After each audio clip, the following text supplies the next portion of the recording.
Does anyone know what Amdahl's law is? Okay, I've got to explain it. So Amdahl's law is something you use to calculate the speed up of adding more parallel cores or threads or workers to a system. So if your process runs on 4 cores and 25% of the time is spent on some kind of mutex situation. I don't know if JavaScript guys know what mutex is,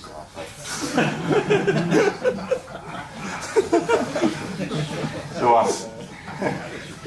I didn't mean that as an insult. I'm thinking aloud. Maybe I need to explain it.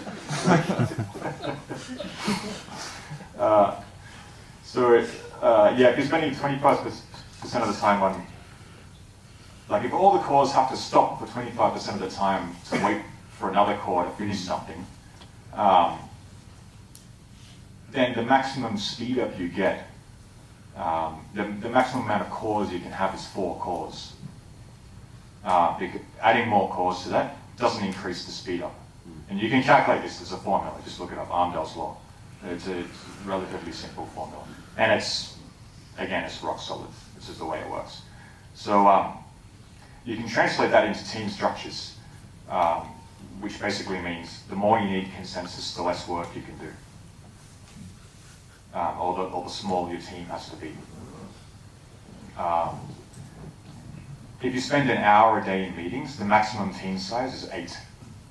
If you add more team members to a team that's already spending an hour a day in meetings, you don't get any speed up. But actually reality is usually worse than that.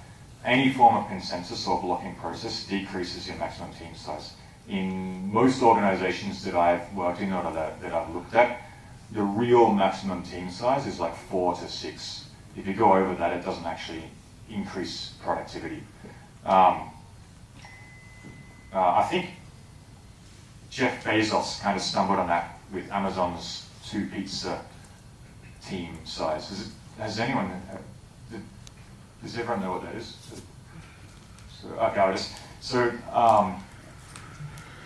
The ideal team size at Amazon, if they're working on some microservice or whatever, is whoever you can feed with 2 pizzas.